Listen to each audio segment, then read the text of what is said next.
बिस्मिल्लाहिर्रहमानिर्रहीम। अस्सलामुअलैकुम दोस्तों, क्या हाल चाल हैं। मैं उम्मीद करता हूं कि मेरे तमाम दोस्त खैरियत से होंगे। मैं तारक चौधरी और आप देख रहे हैं मुझे Aziz goat farm and ply centre Hasilpur से। आज है 23 दिसंबर 2024 और दिन है आज पीर का मंडे। शाम हो गई है। कल रात हमारे पास बारिश हल्की सी आई है, कोई ख़ास नहीं।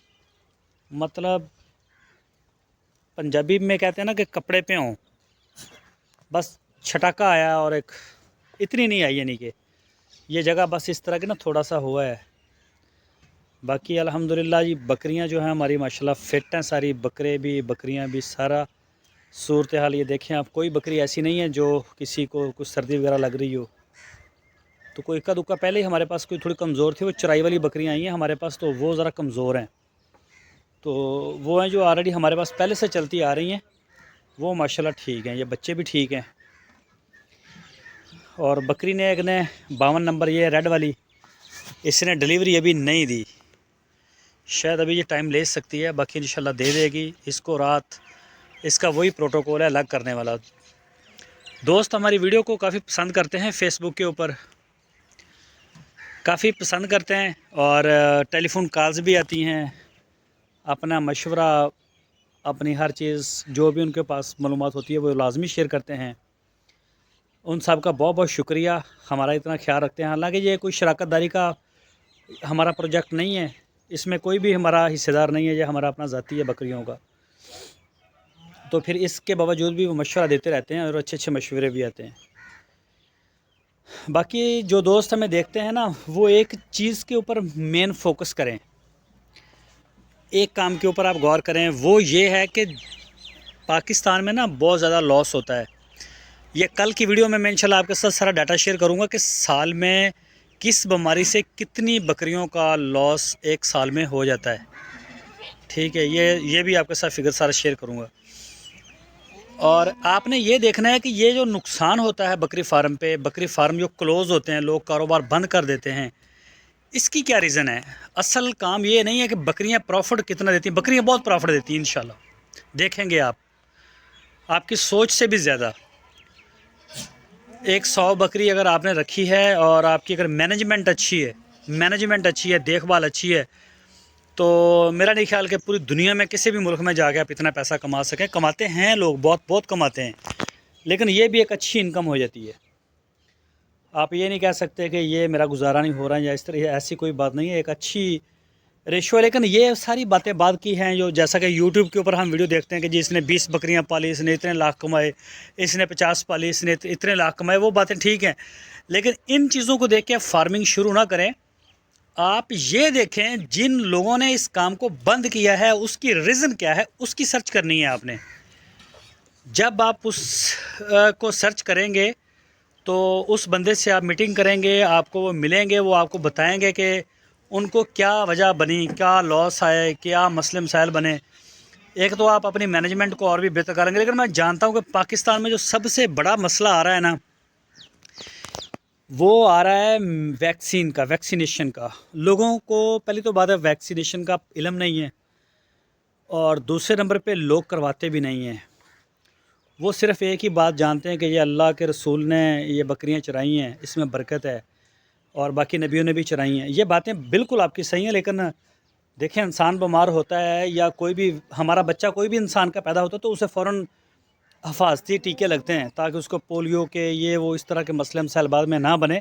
और जिन बच्चों को नहीं लगते उनको उन मसाइल को फेस भी करना पड़ता है। कोरोना की वैक्सीन लगी पूरे पाकिस्तान में,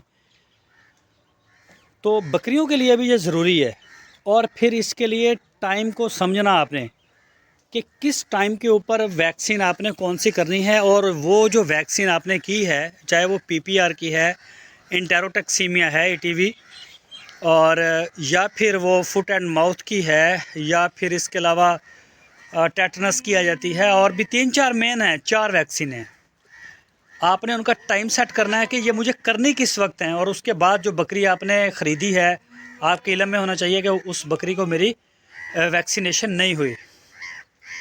या आपका फार्म में अगर माल मुकम्मल है तो आपको पता होना चाहिए कि मेरी ये चारों वैक्सीनें मुकम्मल है। कई वैक्सीन होती है वो साल में एक दफ़ा होती है, कई जैसे PPR की एक दफ़ा हो जाए 3 साल तक असर रखती है वो। इंटेरोटैक्सीमिया 2 दफ़ा हो जाती है, फुट एंड माउथ 2 दफ़ा हो जाती है।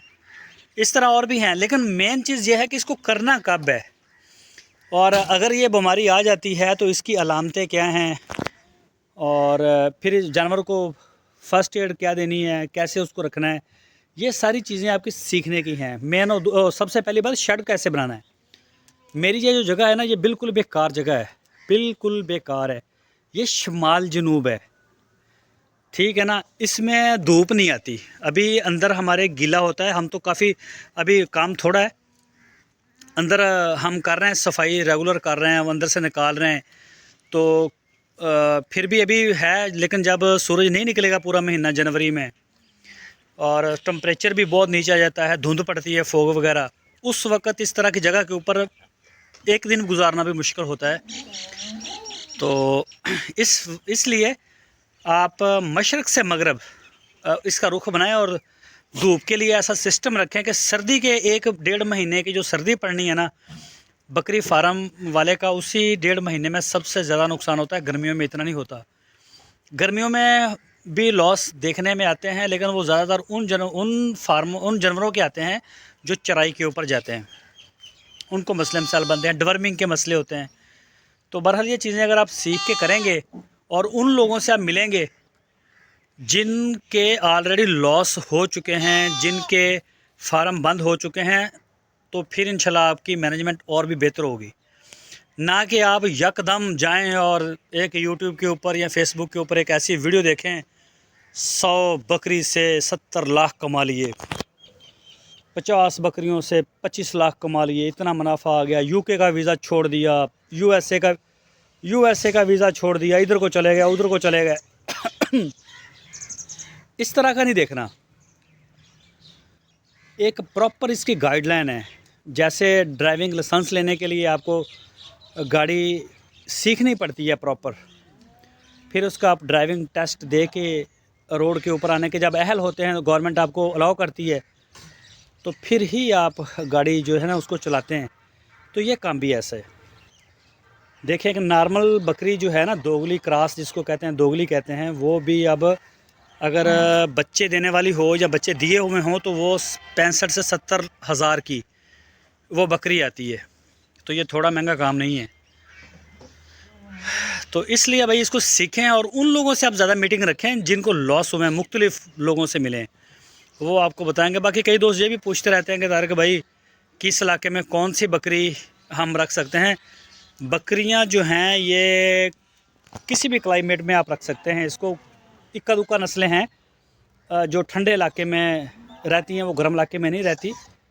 तो वो भी कभी आपके साथ इंशाल्लाह डिटेल शेयर करेंगे उनकी, कि वो कौन कौन सी नस्लें हैं जो ठंडे इलाके में रह सकती हैं और गर्म इलाकों में नहीं रहती।